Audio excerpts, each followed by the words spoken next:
निकुंज मतलब और अंतरंग। निकुंज का भाव क्या है? भगवान पिता रात्रि शरदोत्फुल्ल मल्लिका विक्षरन्तुम मनश्चक्रे योग मायामुपाश्रित। एक पूर्णिमा निकल के गई कार्तिक में, उसका नाम है शरद पूर्णिमा। और उस शरद पूर्णिमा पर यमुना जी के तट पर असंख्य गोपियों के साथ रास विहार किया ठाकुर जी ने। वहां गोपियों का नाम आता है, वहां राधा रानी का नाम आता है, वहां यमुना पुलिन का नाम आता है, पर यमुना सखी का नाम नहीं। उस रास में सब हैं, पर श्री यमुना जी नहीं थी। क्यों? यमुना जी तो प्रवाह में है। बहुत ध्यान से सुनिएगा। रास विहार हो गया यमुना जी के तट पर। एक दिन ठाकुर जी वंशी बजा रहे थे, यमुना जी में पैर पधराए। एकांत जान करके यमुना जी प्रकट हो गई और प्रकट होकर के बोली, हे श्याम सुंदर, आपने सबको सुख दिया रास विहार का, मुझे भी सुख मिला, पर मैं केवल दृष्टा बनकर के रही। मुझे देखने का अवसर मिला, क्योंकि आपकी रास की, अब जैसे ये मंच इतना सुंदर बनाया हमारे जो आयोजक लोग हैं, क्या सुंदर, सब ऐसी तामझाम इतना बढ़िया रखा है, बिल्कुल ब्रज जैसी वाइब्स आ रही हैं सब जगह से। एक बार ताली बजाओ इनके लिए। महाराज, ये आर्टिफिशियल चौथे दिन ओरिजिनल लगने लग जाए तब समझो कथा सफल भाई।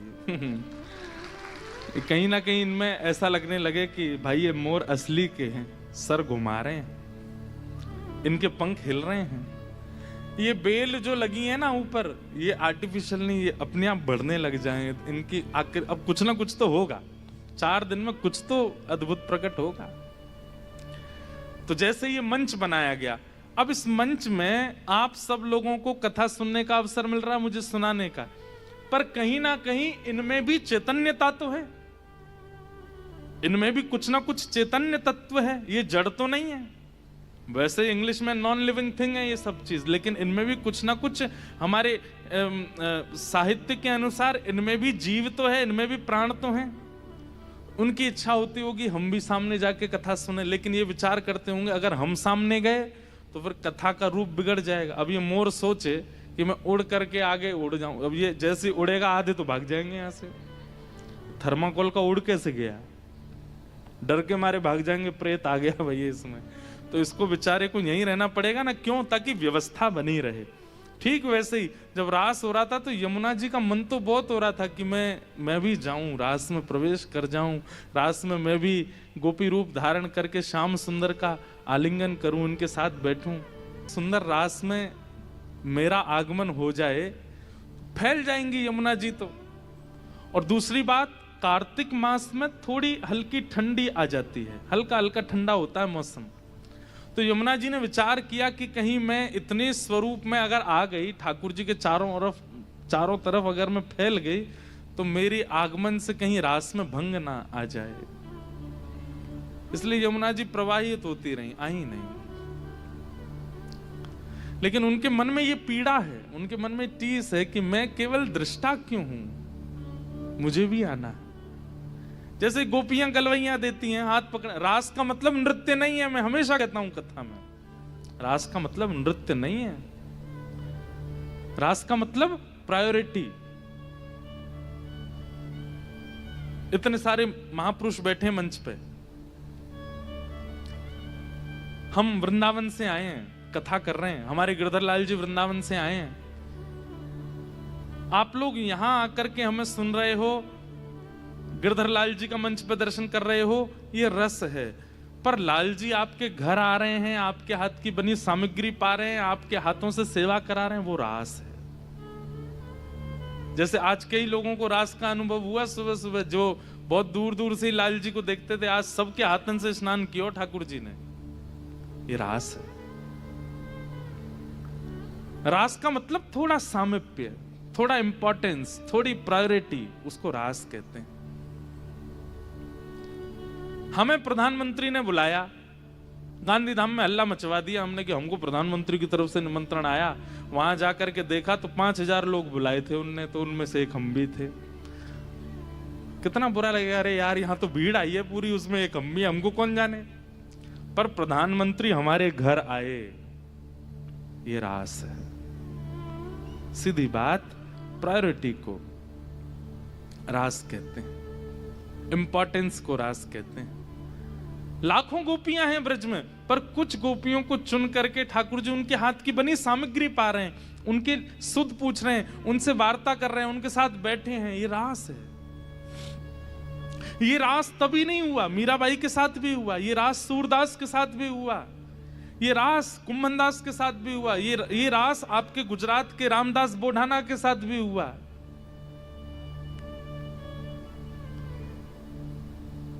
जहां ठाकुर जी अपनी अचल स्थिति को, ठाकुर जी बोले देखो आप उदास मत हो, आगामी जो ज्येष्ठ पूर्णिमा आएगी, वादना सब गोपी दूर दूर से देखेंगी, बस तुम ही मेरे पास आओगी, तुम ही मेरे अंग अंग को स्पर्श करोगी। मेरे सिर से लेके नख तक एक भी अंग ऐसा नहीं होएगा जहां स्पर्श को अधिकार आपको प्राप्त नहीं होएगा। अरे जादना ज्येष्ठ पूर्णिमा आवेगी, वादना मेरो राज तिलक होगा, इस सब गोपी दूर खड़ी खड़ी देखेंगी, क्योंकि इनको अधिकार नहीं होएगा मेरे पास आवे को। आप आओगे और आप आकर के मेरे संग रास विहार करोगे। तो ये स्नान पूर्णिमा कुंज के भाव से अलग रूप में है और निकुंज के भाव से श्री यमुना जी के साथ रास है। इसलिए एक रात्रि पहले जो मटके में जल भरा जाता है, ये भाव रखा जाता है कि श्री यमुना जी हैं, और यमुना जी के भाव से फिर उनका श्रृंगार करते हैं, उनको केसर पधराते हैं। केसर पधरा करके मानो श्री यमुना जी अपने सर्वांगीण श्याम शरीर को केसर युक्त कर रही हैं। उसमें पुष्प पधराए जाते हैं, मानो श्री यमुना जी अपने केश गूंथ करके उसमें सुंदर पुष्प माल धरा रही हैं। उसमें सुंदर अगर, कपूर और ये सुंदर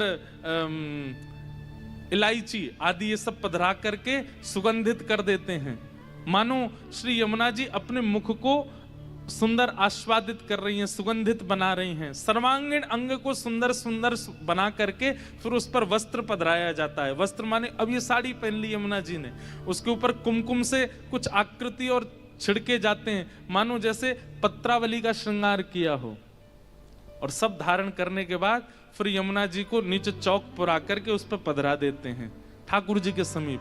अब रात भर ठाकुर जी रास करते हैं यमुना जी के साथ, और रास करने के बाद प्रारंभ जैसे ही भोर होती है, वैष्णव जन आकर के, ब्रजवासी जन आकर के उसी जल से ठाकुर जी का अभिषेक कराते हैं। आज भी रास हुआ है, पर आज के रास में अकेली यमुना जी आई और यमुना जी और ठाकुर जी के साथ रास विहार हुआ। ये कुंज की लीला है। इसलिए आज के ज्येष्ठ पूर्णिमा अभिषेक में यमुना जी का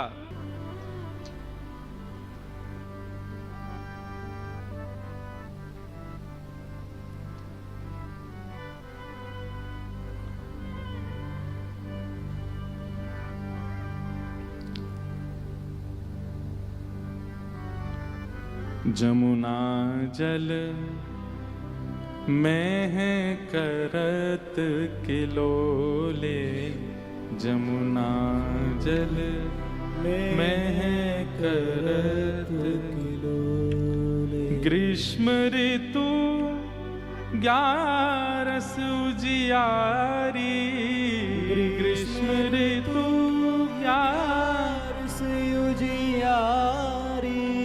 ज्येष्ठ मास सुख बरसत डोले, ज्येष्ठ मास सुख बरसत डोले। जमुना जल में करत किलोले, जमुना जल में करत किलोले। कर पिचकारीन सो जल छिड़कत, कर पिचकारीन पिचकारी सो जल छिरकत प्रिया वदन मूरत द्रग खोले प्रिया वदन मूरत द्रग खोले बुड़की लाल लली जल भीतर बुड़की लाल लई जल भीतर बुड़की लाल लई जल भीतर बुड़की लाल बुड़की मतलब डुबकी खेचत जल बीच नील निचोले खेचत जल बिच नील निचोले अरबराए पट पकड़ो प्यारी अरबराए पट पकड़ो प्यारी इत उत देख जान गई तोले इत उत देख रास चल रहा है श्री यमुना जी का और ठाकुर जी का रास बिहार चल रहा है। वैसे तो यमुना जी जल स्वरूप में, पर जब ठाकुर जी प्रविष्ट कर जाते हैं तो एक सखी रूप में श्री यमुना जी भी जल के भीतर आ जाती हैं। ठाकुर जी जैसे ही जल के भीतर बुड़की मारते हैं तो मानो जैसे प्रिया जी का रूप धारण करके यमुना जी कभी पीताम्बरी पकड़ती हैं, कभी हाथ पकड़ती हैं, कभी केशों को पकड़ने की प्रयास करती हैं। आहा प्रियतम प्रिय पद हृदय राखे प्रियतम प्रिय पद हृदय राखे मैंने मत्यों कर पकड़त जोले मैंने परों कर पकड़त जोरे प्रफुल्लित नैन बैन रस माते प्रफुल्लित नैन बेन रस मात गरबैया दे रसमय बोले गरबैया दे रस में बोरे झीने बसन चिहुट अंगन सो झीने बसन चिहुट अंगन सो गोवर्धन लाल बिक्यो बिन मोले गोवर्धन लाल बिक्यो बिन डोले जमुना जल में करत किलोले यमुना जल में करत किलोले। अब कुंज में तो मैंने अभिषेक किया, आपने अभिषेक किया, कितने लोगों ने अभिषेक किया, पर निकुंज में मैं अदृश्य हूं, आप अदृश्य हो, केवल लाल जी हैं और श्री यमुना जी हैं। और वहां श्री यमुना जी के साथ ठाकुर जी का रास बिहार हो रहा है। बंधुओं, यमुना जी कोई और नहीं है, हमारी प्रिया जी का ही प्रेम स्वरूप है। हमारे ब्रज भाव में कहते हैं कि श्री प्रिया प्रियतम के विहार के समय जो प्रश्वेत के बिंदु प्रिया जी के अंग से प्रकट हुए, श्रम जल बिंदु ही श्री यमुना जी हैं। तो यमुना जी में और श्री प्रिया जी यानी कि राधा रानी में कोई ऐसा विशेष भाव भेद नहीं है। ठाकुर जी और यमुना जी भी एक है, श्याम वर्णा है दोनों, और बल्कि यमुना जी तो दोनों का मिलित स्वरूप है। उनका जो श्याम वर्ण है वो श्री ठाकुर जी हैं, और श्री यमुना जी का जो शीतल स्वभाव है वो श्री किशोरी जी हैं। दोनों मिल एक भय। यमुना जी का जो श्याम वर्ण है वो ठाकुर जी हैं, और यमुना जी की जो शीतलता है, जो ठंडापन है यमुना जी का, वो किशोरी जी हैं। इन दोनों भाव से वो एक ही हैं। ठाकुर जी रास बिहार कर रहे हैं, इसलिए ज्येष्ठाभिषेक के दिन यमुना जल से विशिष्ट स्नान करते हैं ठाकुर जी। और वैसे हमारे शास्त्र में आज्ञा देते हैं कि किसी भी वैदिक नदी जल में कुछ मिलाना नहीं चाहिए। जैसे गंगा जी में अगर आप कुछ डाल देते हैं तो गंगा तत्व खत्म हो जाता है। गंगा जी बिल्कुल जैसी आई हैं वैसी ही पान करनी चाहिए, ऐसी यमुना जी का है। पर केवल आज के लिए ये अनुमति है कि आज यमुना जी को सुगंधित कर सकते हैं, यमुना जी का श्रृंगार कर सकते हैं। क्यों? क्योंकि वे रास में प्रविष्ट हो रही हैं।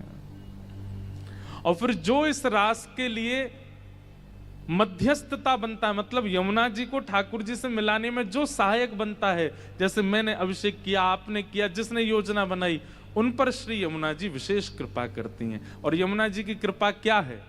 यमुना जी के भैया हैं, हम सबके अत्यंत भय के मूलभूत स्वरूप श्री यमराज जी। यमराज जी यमुना जी के भैया हैं, जिसको सबको जिनसे भय लगता है। आज के दिन जो जलाभिषेक करते हैं श्री ठाकुर जी का यमुना जी से, यमुना जी कहती हैं भैया तेने मुंह को ठाकुर जी से मिलन करवायो, अब तू चिंता मत करे, मैं अपने यम भैया से कहूंगी तो को कभी यम द्वार देखनो नहीं पड़ेगो। यमुना यमदूतन तारत हैं, भव तारत हैं श्री राधिका रानी। तो आज के दिन जब आप श्री यमुना जी से ठाकुर जी का अभिषेक करते हैं तो श्री यमुना जी अति प्रसन्न हो जाती हैं और अति प्रसन्न होकर के यम द्वार आपके लिए बंद करा देती। क्यों? क्योंकि आपने उनको ठाकुर जी से मिलन कराया। तो ये ज्येष्ठाभिषेक का निकुंज भाव है।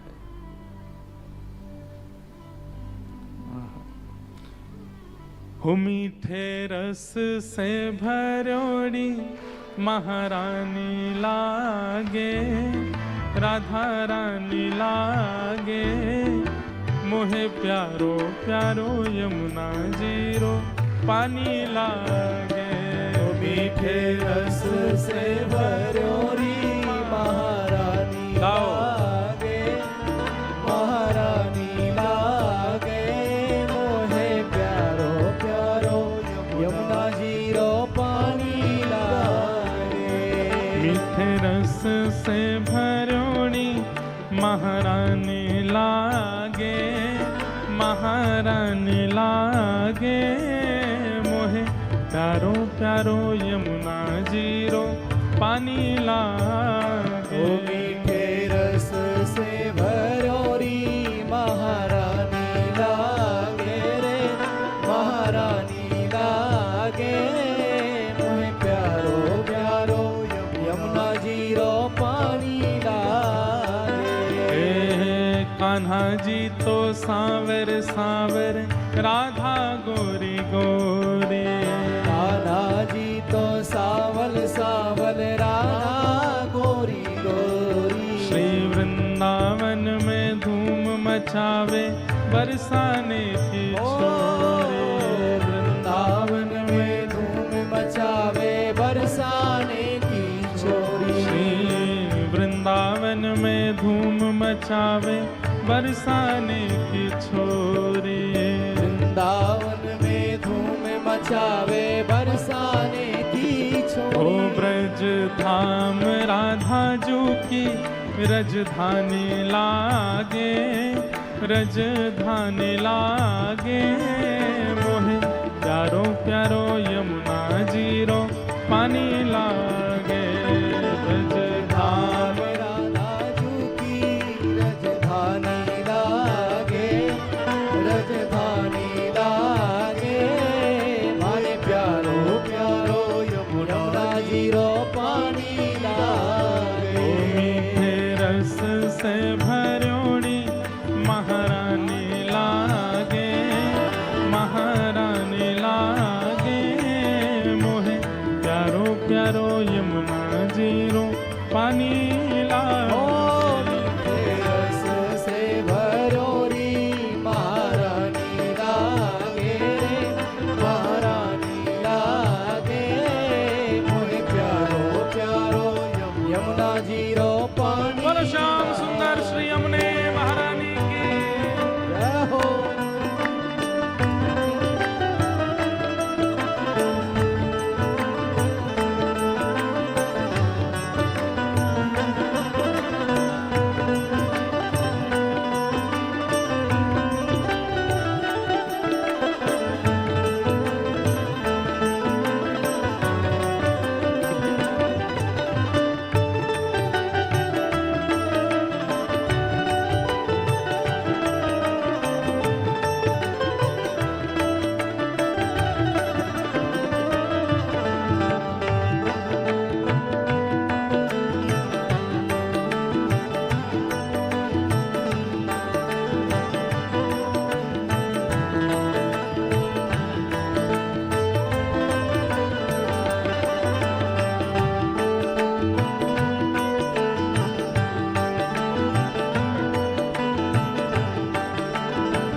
अब ना कोई मिठाई। ना भावे मन माखन मिश्री अब ना कोई मिठाई।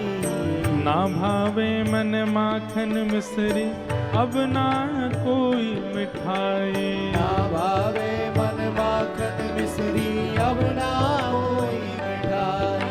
ओ मारी जी बढ़िया ने भावे राधा नाम मलाई। ओ मारी जी बढ़िया ने भावे राधा नाम मलाई। मारी जी बढ़िया ने भावे राधा नाम मिलाए। मारी जी बढ़िया ने भावे राधा नाम मलाई। हो राधा नाम में सफल जिंदगानी लागे, जिंदगानी लागे। मोहे प्यारो प्यारो यमुना जीरो पानी लागे। ओ राधा नाम में सफल जिंदगानी लागे रे, जिंदगानी लागे। मोहे प्यारो प्यारो यमुना जीरो पानी आवाज से लागे। ओ मीठे रस से भरोड़ी महारानी लागे, महारानी लागे। मोहे प्यारो प्यारो यमुना जीरो पानी ओ लागे। मीठे रस से भरोड़ी महारानी लागे, महारानी लागे। मोहे प्यारो प्यारो यमुना जीरो पानी श्री राधा रमण लाल की। जय हो।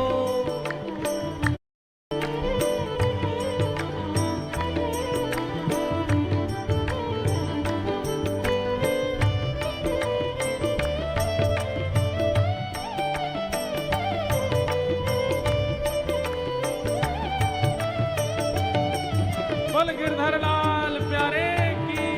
जय हो।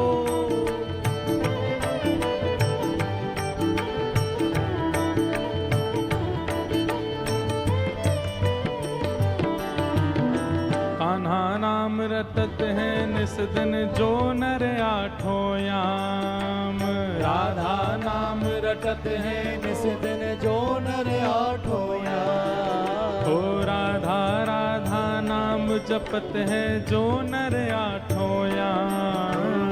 राधा नाम रटत है निस दिन जो नर आठो याम। तिनकी बाधा दूर करे श्री राधा राधा नाम। तिनकी बाधा दूर करे श्री राधा राधा नाम। ओ तिनकी बाधा दूर करे श्री राधा राधा नाम।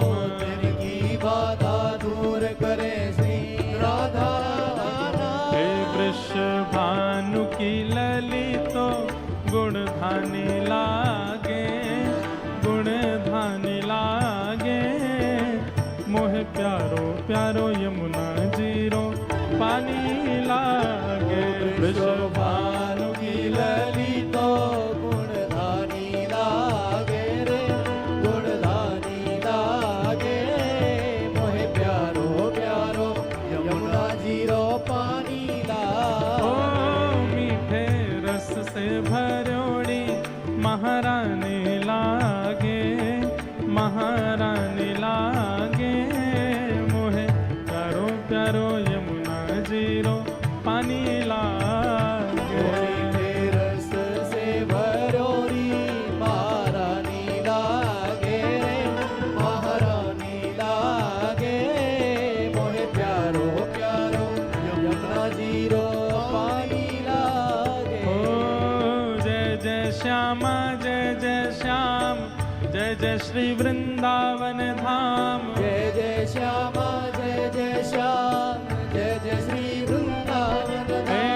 जय जय श्यामा जय जय श्याम, जय जय श्री वृंदावन धाम। जय जय श्यामा जय जय श्याम, जय जय श्री वृंदावन धाम। हे प्यारी यमुना प्यारो श्याम, प्यारो श्री वृंदावन धाम। प्यारी यमुना प्यारो श्याम, प्यारो श्री वृंदावन हे धाम। प्यारी यमुना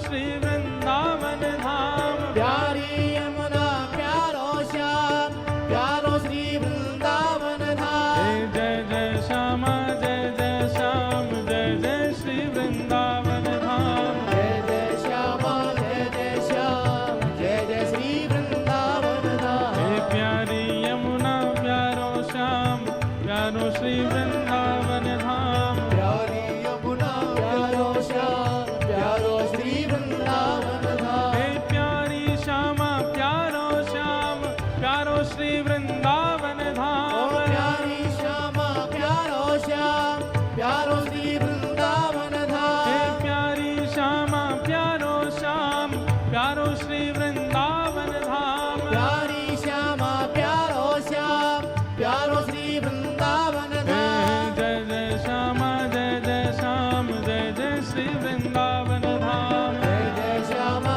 जय जय श्याम, जय जय श्री वृंदावन ओ धाम। जय जय श्यामा जय जय श्याम, जय जय श्री वृंदावन धाम। जय जय श्यामा जय जय श्याम, जय जय श्री वृंदावन हे धाम। प्यारी यमुना प्यारो श्याम, प्यारो श्री वृंदावन धाम। प्यारी यमुना प्यारो श्याम, प्यारो श्री वृंदावन हे धाम। जय जय श्यामा जय जय श्याम, जय जय श्री वृंदावन धाम। जय जय श्यामा जय जय श्याम, जय जय श्री वृंदावन धाम। जय जय श्यामा जय जय श्याम, जय जय श्री वृंदावन धाम। जय जय श्यामा जय जय श्याम, जय श्री जय वृंदावन श्री धाम। राम, राधे जय जय श्री राम, राधे जय जय श्री राम।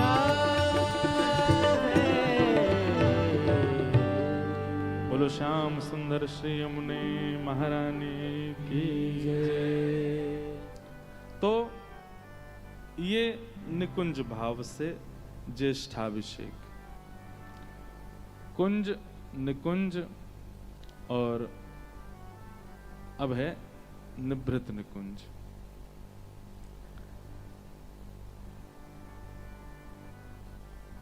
निभृत निकुंज में क्या भाव है? वैसे तो देखो इन भावों के अधिकारी सब जगह नहीं हैं, पर फिर भी हम कह दे रहे हैं। ये सब भाव इतने गोपनीय रूप से कहने चाहिए कि लोग बाग इसका कुछ गलत अर्थ ना निकालें, लेकिन क्या पता भाव कहने से अधिकार प्राप्त हो जाए, इसलिए कह रहे हैं।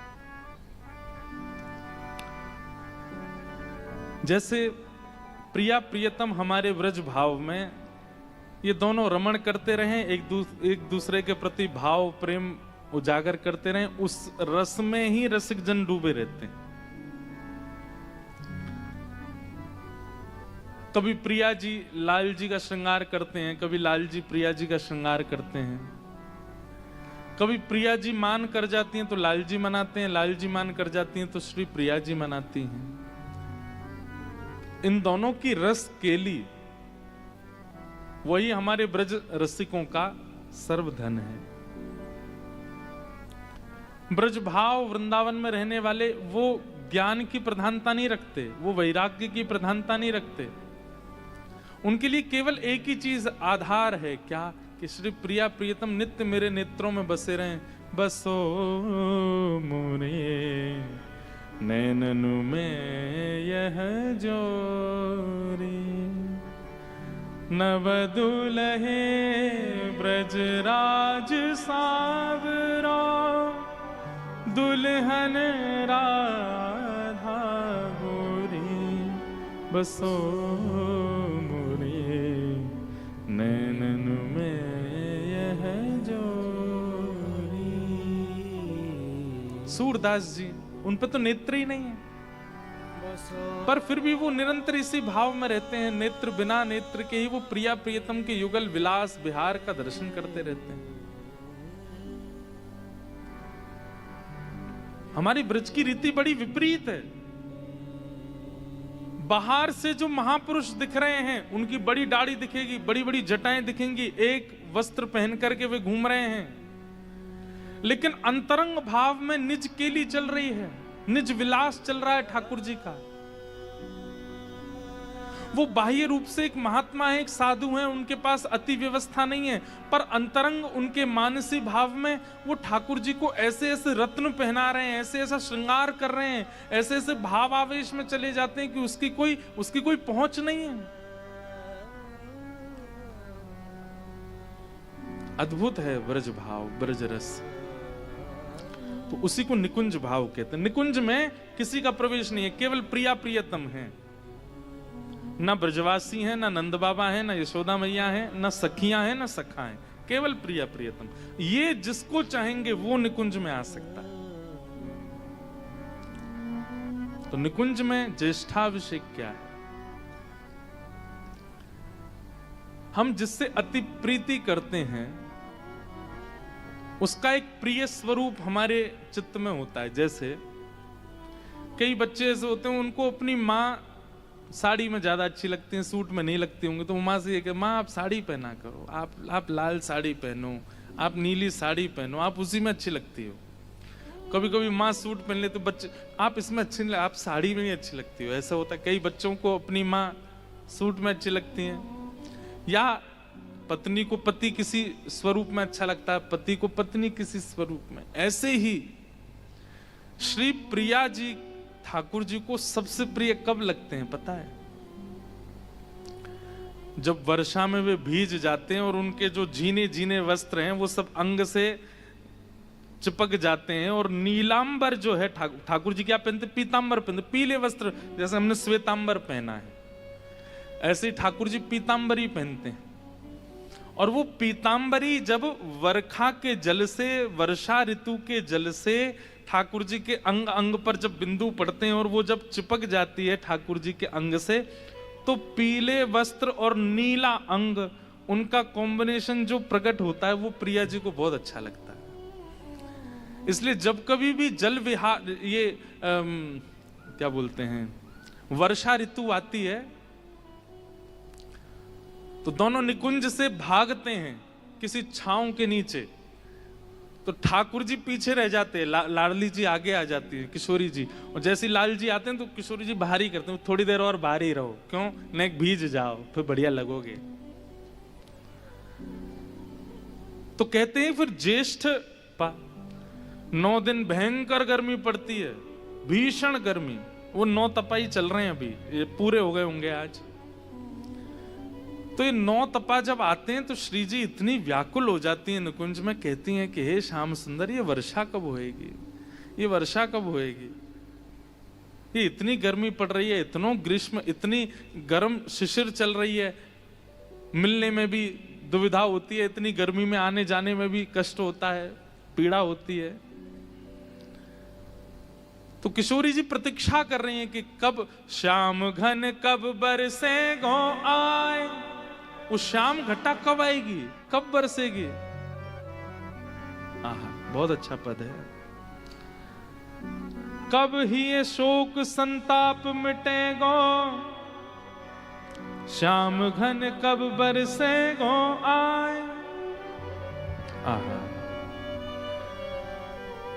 तो किशोरी जी प्रतीक्षा कर रही हैं कि अभी कब आएगा। तो ठाकुर जी कहते हैं अभी तो जेठ चल रहा है, सावन को आने में अभी समय है। तो एक दिन किशोरी जी मन में इतनी व्याकुल हो जाती हैं कि श्रावण कब आएगा, कब वर्षा जल बरसेगी, कब आप भीगेंगे, कब मैं देखूंगी, मुंह से प्रतीक्षा नहीं हो रही है। अब ठाकुर जी कहते तो फिर इतनी चिंता काय बात की, सामने यमुना जी हैं, भिगोए तो मुंह को। तब श्री जी जाती हैं मटका ले ले करके और सुंदर जल लेकर के आती हैं और अपना हस्त कमल आगे रखती हैं। पूरे जल से पूरे नहीं भिगोती ठाकुर जी को, हस्त कमल आगे रख के धीमा धीमा छिन छिन जल गिरता है, और फिर छिन छिन जल गिर के और फिर सामने बैठ के निहारती हैं। फिर ठाकुर जी जैसे सूख जाते हैं फिर जल लेके आती, फिर भिगोती हैं, फिर निहारती हैं, फिर भिगोती हैं। तो ये ज्येष्ठाभिषेक की निकुंज लीला है। यहाँ श्री जी अपने नेत्रों के सुख के लिए ठाकुर जी को भिगोती रहती हैं, वो श्री जी को प्रिय लगता है। तो कुंज, निकुंज और निभृत निकुंज।